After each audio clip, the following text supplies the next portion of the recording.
Hello and welcome to the OnlyBets Sports Podcast on your Wednesday. Very excited to get into it with me, SternBets, and DrewDelu, who hopefully will be able to join us soon. If not, we're still having some technical difficulties. We may come back in a minute. But champion of the World Baseball Classic is your Venezuelan, who very much seemed like the host country. I mean, I know it was played in the USA, but there was more Venezuela fans than there was the US. Hey Drew, can you request and come on? Oh, can you Can hear you me? hear me? Oh yeah, I don't know what's going on right now. Twitter is really having a meltdown and it's kind of throwing me off my game. But Yeah. yeah, I want to hear your take on that Venezuela USA finale. I mean, it was quite fun, even if the USA wasn't the end all winner. Yeah, it was a crazy environment. USA bats just, couldn't get going at all.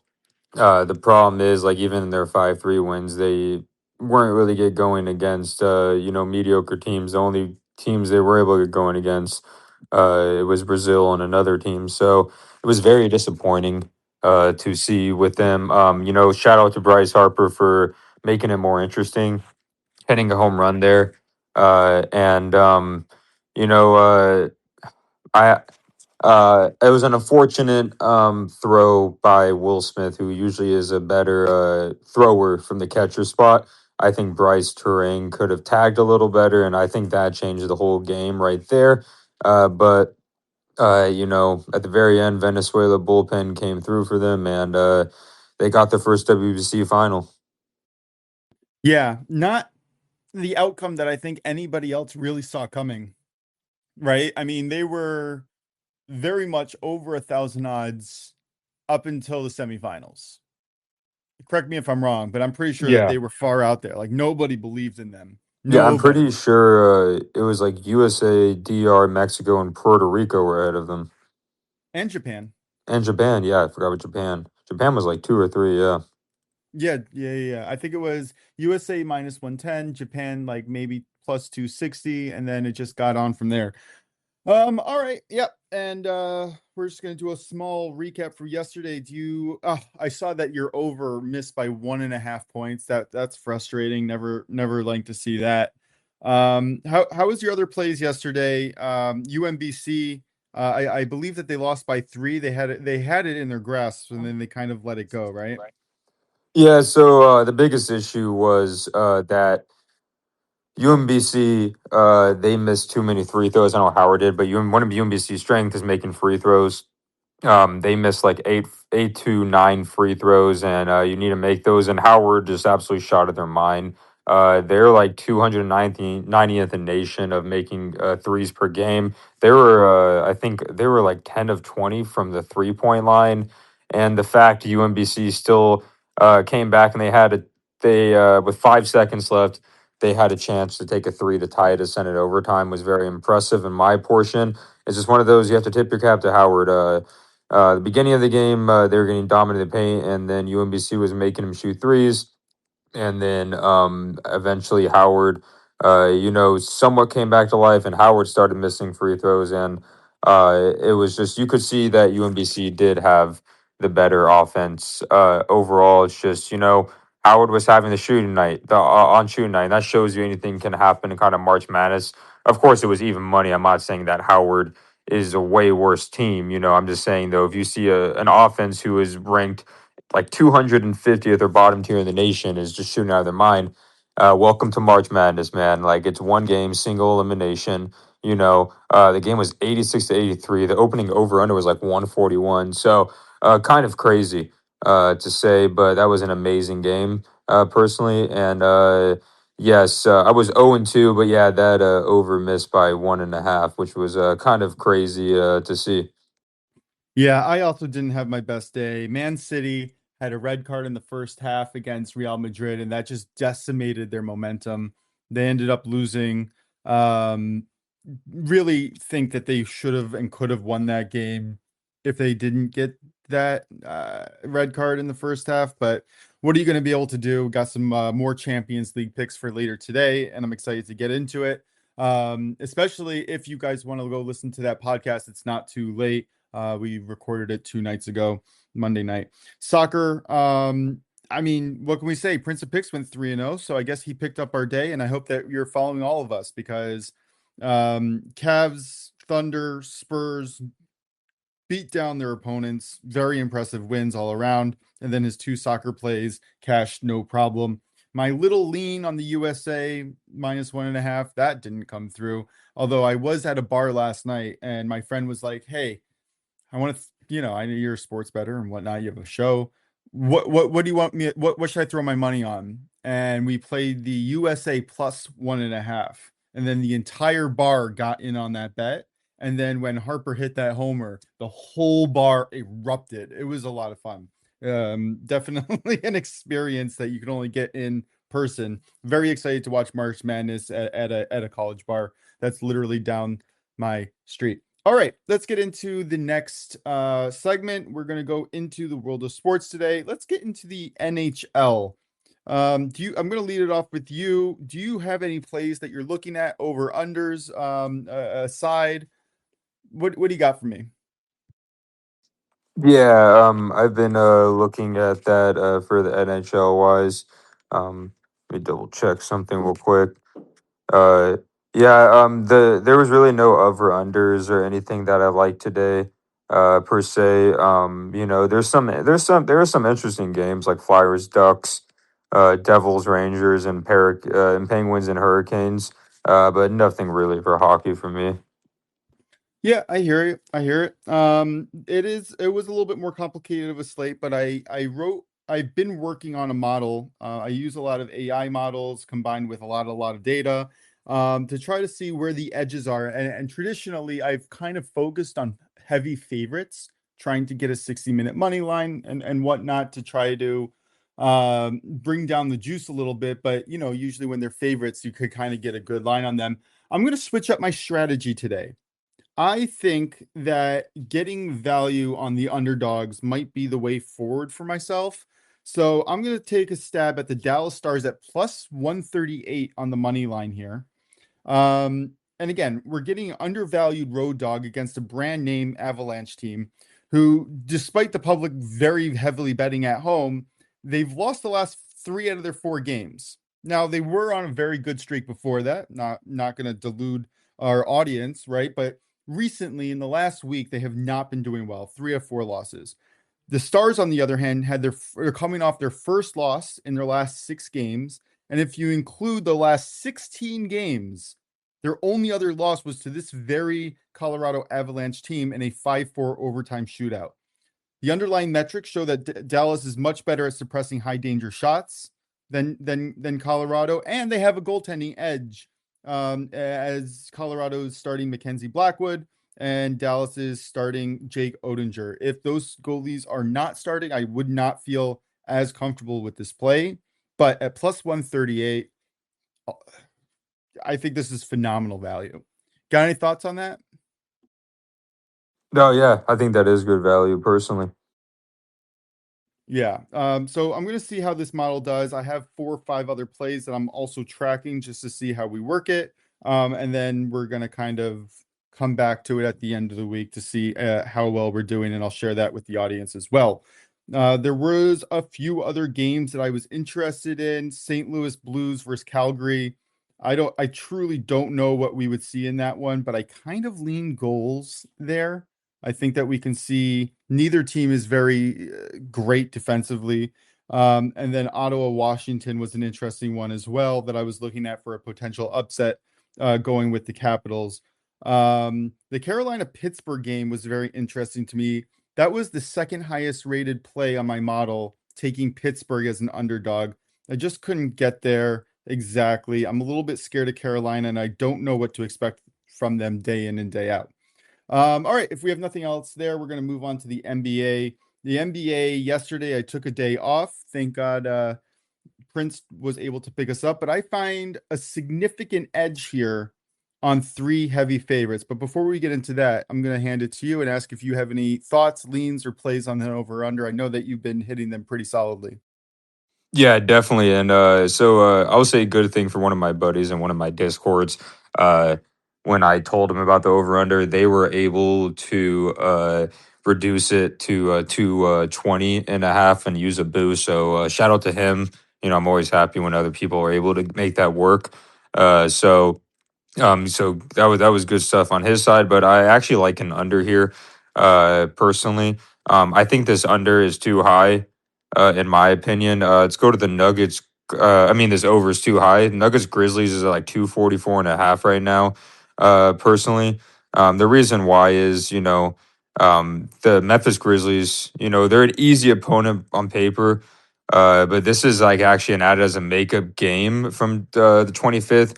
It kind of puts the Nuggets in a tough spot. They're playing the Nuggets are playing in like a back to back, and they just played last night against the Sixers in Denver, and now they have to travel, to Memphis.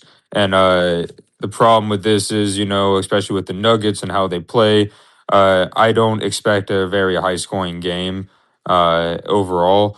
And I just personally think the Grizzlies, they just don't care about winning at this point. I don't expect a high scoring game.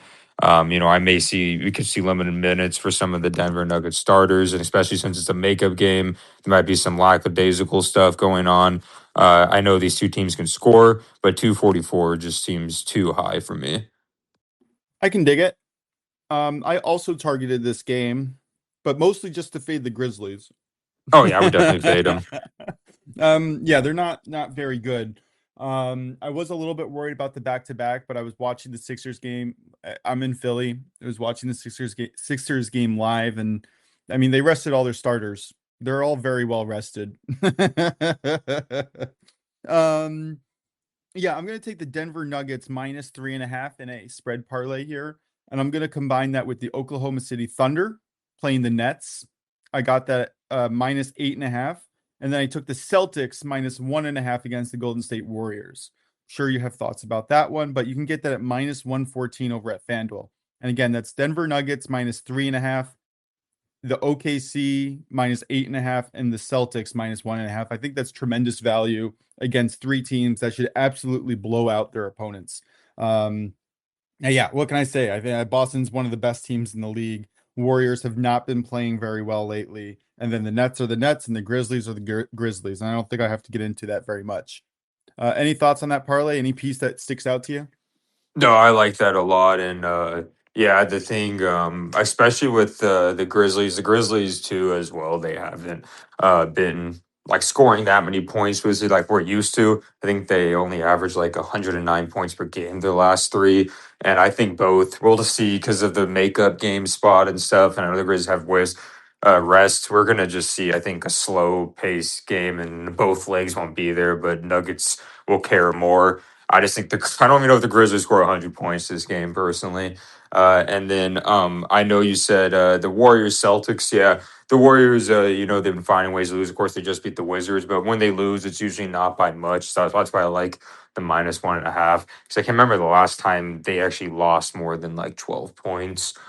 So I like that look. Because the Warriors will do is they'll keep it within 10 points, but they'll find a way to lose it, especially against teams like this. And then what was the other game you said? Oh, it was with the Nets and OKC, which is just, I mean, it's a Yeah, spread of 18.5, 19.5 in some places. It's kind of a joke of a spread. Taking it yeah, underneath 10, I love it. yeah. The only issue with the Thunder spot is it's back to back. They're traveling from Orlando to Brooklyn, that can be a pretty decently far travel, but I don't think it'll matter because the Nets are in that spot where their offense and defense is horrible, and they just want to get out of the season. Yes, they do. They've won 17 games all season. It's just an embarrassing stat. They're honestly just looking to get. I think they have their first round pick, but they're just looking to get out They're, of this they're season. so bad that the league's not even looking at them at tanking.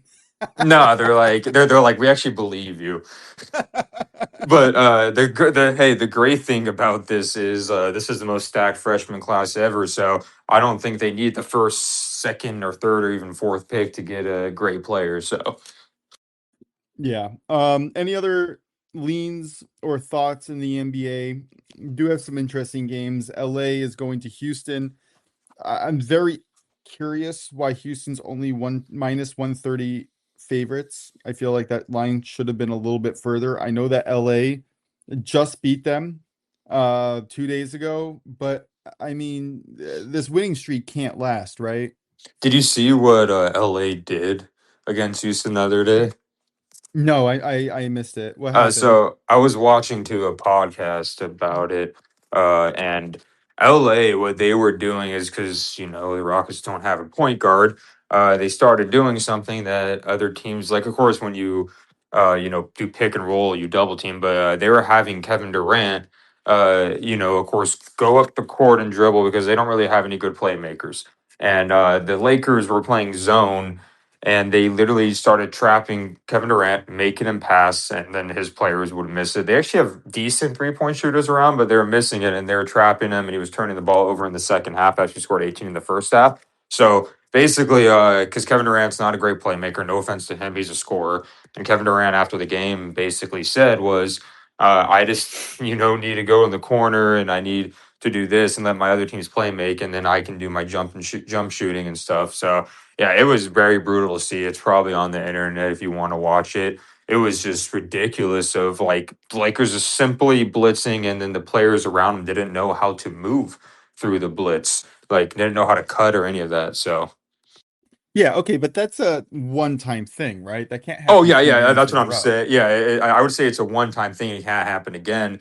I just thought that was very concerning from the Rockets' perspective that they didn't adjust that the whole half, especially for like a great coach like Imodoku. And basically, I expect this to be a different game in a way where they're going to have to get someone else to dribble the court, like Reed Shepard or somebody. And I can see a revenge game here. Yeah, that's kind of my feelings. Again, I'm not playing it, but it is a lean of mine. I was looking at it last night. I was thinking maybe I would take it like Houston plus 8.5 or something like that, along with the OKC. And basically, instead of the Celtics play, because I think the Celtics Warriors is probably the shakiest of the three legs of my spread parlay.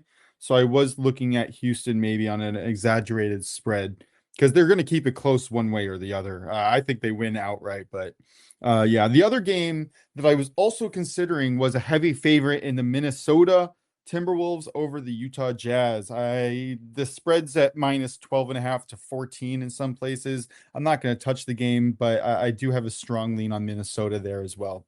All right, anything else in the NBA? I do have a soccer play that I'm very excited to give out. Yeah, any last thoughts? Yeah, the one I found interesting was the Clippers Pelicans, and the Pelicans are favored. Are the Clippers sitting anybody or anything? I don't know that information right now. Yeah, We that can definitely look it up, but yeah, that is a fishy line, isn't it? yeah, because I get the Pelicans have been scoring points, but they're not a good team personally. Um, just because of everybody they lost last year, and it's just overall their health issues. And the Clippers are fighting to get up in the playoff rankings, and they've been playing very well ball. But that was the only one I was interested in. I was going to look into later. So I just Googled it and it says Kawhi Leonard questionable Wednesday night. Has a chance to play, and Darius Garland is also questionable. They might be resting with the first back-to-back. Clippers are managing injuries for the stars, planning their rest days, yada yada yada. So maybe they're just expecting them not to play and they're baking that into the line. Okay, so I'm going Fishy to for monitor sure. that though. As soon as I see they're playing, I'm going to do it before the spread moves. If I found if they're not playing, not touching it Yeah, tweet it out, man. Tweet it for out. sure. Seriously. We would love to be able to retweet that and kind of give your official plays out there even after the show ends, you know?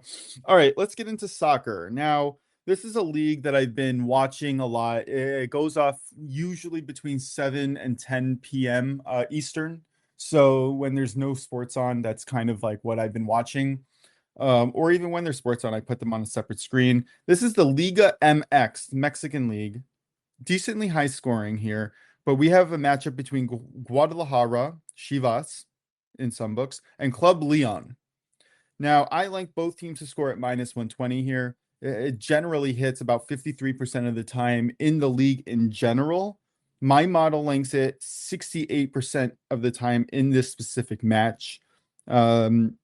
Again, we have a heavy favorite in Chivas. Heavy favorite.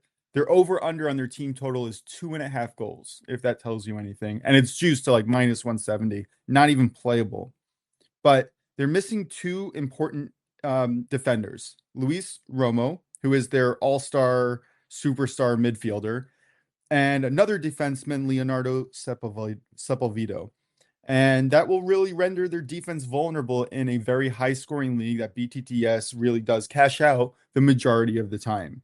So if you're going to give me minus 120 with those defensive liabilities, I'm going to take BTTS at minus 120 any day. I would play this up to minus 130, honestly.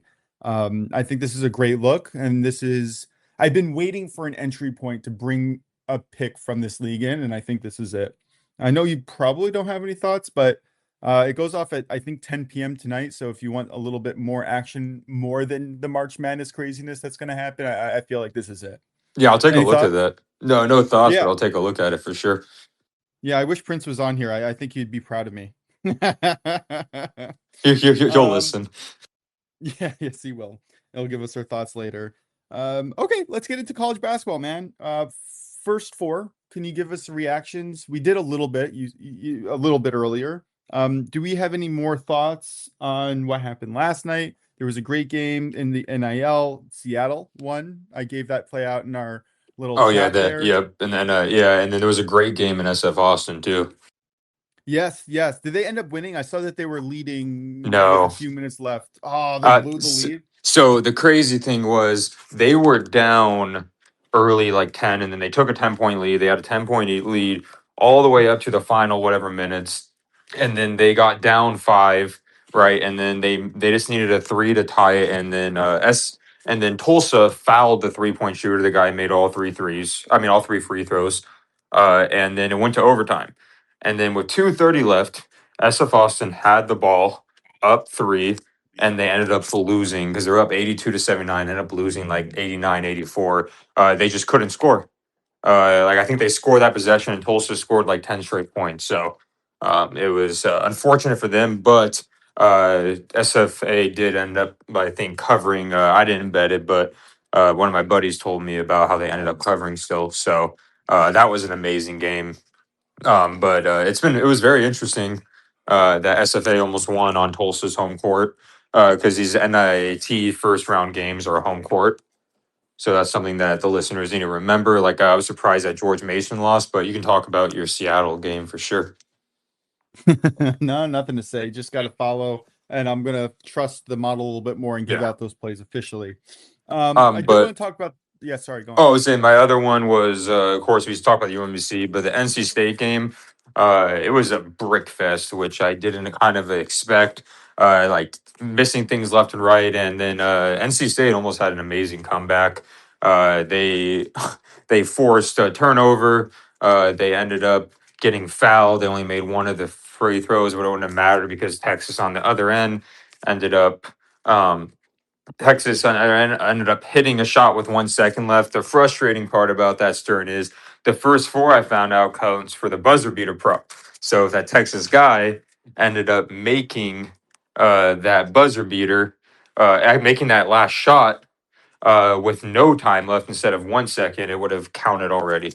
They're not gonna give it to you, are you?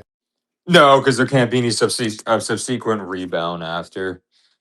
I mean, inbound. Uh, Yeah, it can be any like inbound after. It has to be like a legitimate buzzer beater. yeah. Well, if you were listening to our March Madness breakdown, I had the under in that game, and that sailed. That was not sweaty at all. Really liked cashing that. That felt good. What about tonight? First game of the night, 640, Lehigh. We both I have a lean on Lehigh. I played a quarter unit on their -2.5, I want to say. -3.5 at -105. Do you have any thoughts in this game? Do you have a lean or an over under? Yeah, I do have a lean. It's definitely Lehigh. I'll probably do 2.5 with the boost I'm getting on Fanatics because they're offering a lot of straight boost, but 3.5 is still good, of course, for the listeners. I personally think that the Patriot League is just overall a better conference than the SWAC. I know on rating wise, Lehigh and Prairie View are rated around the same, but I just think Lehigh is overall a better team. Like, just if you look at the first place team in the SWAC, it's Bethune Cookman, and they're still rated like 230th, and Navy's rated like 140 something. So this is a team that had so Prairie View had a Cinderella type run in the SWAC. You can say Lehigh did too, but Lehigh did take Navy to overtime earlier in the year. I mean, if you looked at it, if you look at some of Lehigh's non-conference games, they're very impressive. Like they only lost to Houston by 18 points. And they only lose by Houston 18 points on the first game of the season is very impressive to me. If you guys don't know, of course, Houston is they're the number 2 seed and they're a pretty dominant team. They played Rutgers, only lost by 12. Played UC Santa Barbara, only lost by 2. And overall, they're just the better shooting team. They're top 40 in the nation at 3 point percentage. Their defense isn't great, and their effective field goal percentage is great. Their offensive efficiency isn't amazing, but they do have people that can shoot. Prairie View is like one of the worst teams in the nation at effective field goal percentage, and they can shoot the three when they need to shoot the three, but and they actually have a worse defense, I think, than Lehigh too. And they're a little smaller than Lehigh, and overall, I just think Lehigh has the better offense. I don't think this is similar to the UMBC things. I think UMBC and Howard are like more equal with that. But I just don't. I think the Patriot League is just a much better conference than the SWAC, in my personal opinion, and I like Lehigh here. Nice. Yeah, we're on the same boat. What about this other game, Miami, Ohio, which we've bet on a lot this year versus SMU? Now, 9:15, second game here. I think I have a lean on SMU minus 6.5. Where are you going in this game? Yeah, definitely. And I saw something, by the way, that was pretty interesting. There was a prop before the first four started yesterday that showed the highest scoring game of the first four, and I didn't touch it, but it was the UMBC game was last, and I think it was like plus 900. So hey, if UMBC gave it 169 points, so that'd be pretty crazy, the highest scoring game. But I personally think this will be the highest scoring game. I like the over in this game. I know we saw regression in the Texas NC State game, but I've watched Miami, Ohio, and SMU a lot. Both kind of teams like to run, and they just like to score as quickly as they probably can. And both defenses can be leaky. I think Miami, Ohio has more worse defense than SMU, but I think it will be hard for Miami to keep up if they don't, try to push the pace. Miami is a great 3 point shooting team. They have great ball movement. I think they're going to shoot up threes early, and I kind of like the over 162.5 here. Yeah, like I said before, I can dig it. I think that's a good look. All right, one last game I have a question for you. Not in the bracket, but it's literally across the street from my house. St. Joe's versus CSU. Is there any chance St. Joe's wins this one? They're plus 240 underdogs.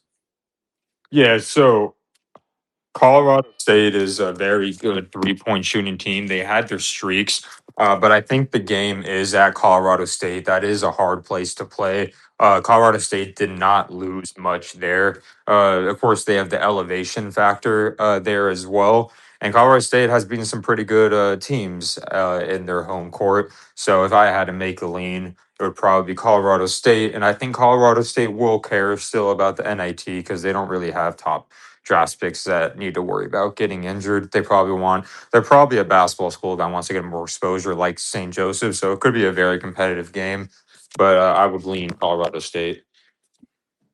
Yeah, I was hoping you wouldn't say that, but I kind of feel the same way.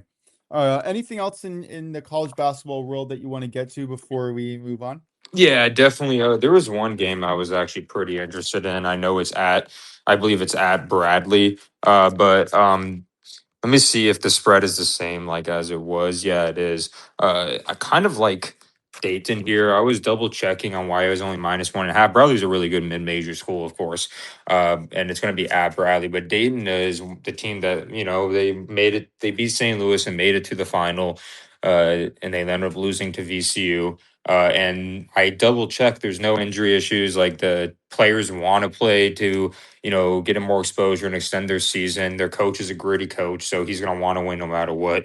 So if I had to have a lean in the NIT, I kind of like them to beat Bradley in this spot because I don't really see them being pissed they didn't make it to tournament. I think if anything, they were surprised they made it all the way to the final with the way they started. So yeah.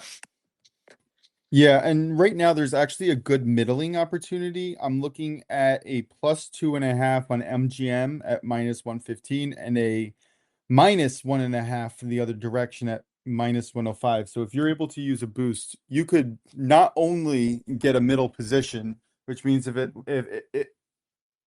they win by one, you win twice, but you can actually get it essentially risk free if you have a boost or a parlay. Sorry, a boost on one of these books. All right, yeah, that's really cool. I'm looking forward. What's your number one game that you're looking forward to tomorrow? Just a little bit of a preview. Yeah, definitely.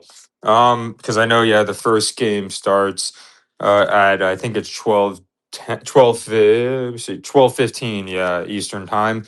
Um, I would say the number one game I'm looking forward to, and let me see. You know what? I'll list the number one. Well, I'll say the number one game that's gonna be the first game that I'm looking forward to watching is probably the USF Louisville game, and the High Point Wisconsin game, which start around the same time. And then, but I would say if I had to pick one game overall that I am looking forward to tomorrow, uh, I'll say this probably the McNeese State Vanderbilt game. It's going to be very interesting and it's going to be a very clash of styles here.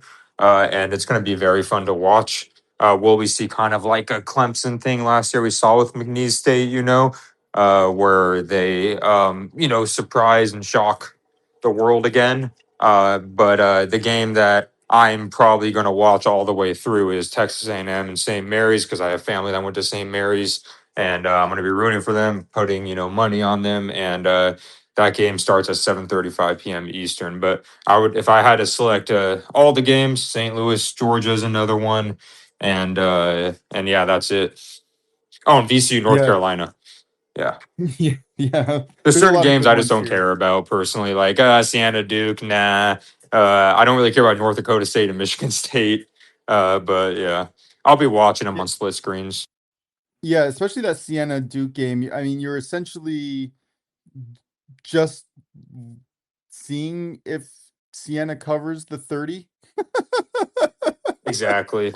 Right? I mean, that's basically what you're watching for in that game. And I could probably say same thing about Houston, Idaho, and a few of the other games. Michigan State, probably similar in that vein. I'm going to be looking out for Wisconsin. That plus, what was it, 3,000, 30,000 Yep, ticket that we have on them. So that's the that's it's the gonna be a the fun name that I game to have watch. circled, and I'm excited to see that a lot of sharp people actually have them going pretty far in the tournament. So if we get an opportunity to hedge, we should all kind of jump on Yeah. that. Did you see what the Howard spread was against Michigan? No, what was it? 31.5. Nah, That's not nice. they'll probably hit it too. But I'm not going to touch it because this just Howard is such a small team, and Michigan's a bunch of trees. And it's just the problem is I'm going to tell the listeners just because you saw right Howard look really good in the first four, just remember who they were playing. At the end of the day, UMBC they're both equal teams, but UMBC and Howard are like more the bottom tier teams. They're literally facing the number two team in the nation of tournament net rating now. So be careful if you do want to lay the 31.5 with Howard. Don't just judge it based off of how they looked in their last game. That's what I'm going to tell people. Yeah, you're also dealing with a Michigan team that is just on another level. If they're properly motivated, they could be up by 25 in the first half. right? Exactly. Yeah, hundred Yeah. percent. Yeah. I mean, again, and if they come out lackadaisical, definitely jump on the Howard side. But if they're motivated, there's nobody who can stop them. I know a lot of people who are picking them to win it all. And then honestly, it's not a bad play. Well, yeah, All right. yeah, Yeah, sorry. exactly. And I think Prairie View, lastly, Prairie View, the winner of Prairie View, Lehigh, I think plays Florida. So sorry. No, not at all. I'm looking here at our show I was saying sorry recap to them. here.